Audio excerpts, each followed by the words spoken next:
আমি কাছের বললাম এই জন্যেই যে গত 18 বছর আপনাদেরকে সাথে নিয়েই আন্দোলন, সংগ্রাম, রাজপথ সকল কিছুই সাথে আমি আপনাদের সাথে ছিলাম, আপনারা আমার সাথে আমাদের সাথে ছিলেন। আমার ডান পাশে আমাদের মাননীয় মুক্তিযুদ্ধ মন্ত্রণালয়ের প্রতিমন্ত্রী জনাব ইশরাক হোসেন, তার আরেকটি পরিচয় হলো বীর মুক্তিযোদ্ধা, সাবেক মন্ত্রী, সাবেক আমাদের বিএনপির ভাইস চেয়ারম্যান জনাব সাদেক হোসেন চৌধুরী, আপনাদের সকলের পরিচিত সাদেক হোসেন খোকা, তার সন্তান। আর আমার বাঁ পাশে আমাদের মুক্তিযুদ্ধ মন্ত্রণালয়ের সচিব সাহেব। আজকে আমরা এখানে এসেছিলাম, আপনারা জানেন জেলা প্রশাসক সম্মেলন হচ্ছে 3 দিন, 3, 4, 5, 6 4 দিন ব্যাপী।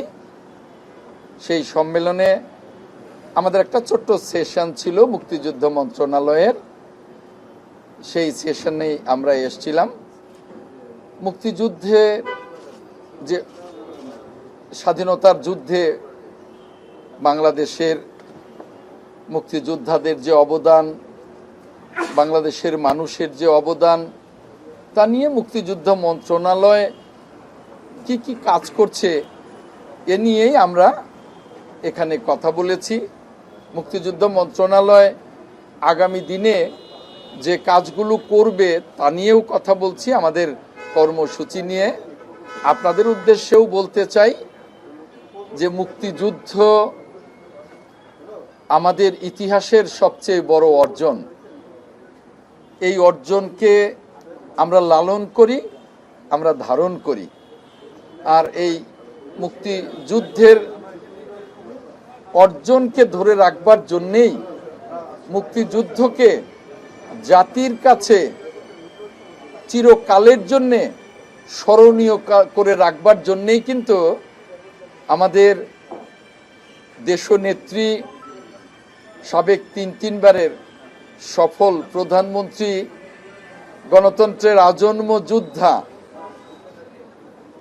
যিনি মাদার অফ ডেমোক্রেসি খ্যাতিতেও ভূষিত হয়েছিলেন, মহান অভিভাবক, রাষ্ট্রের মহান অভিভাবক খ্যাতিতে ভূষিত হয়েছিলেন দেশনেত্রী ম্যাডাম খালেদা জিয়া 2023 সালে 2001 সালে মুক্তিযুদ্ধ মন্ত্রণালয় প্রতিষ্ঠা করেছিলেন।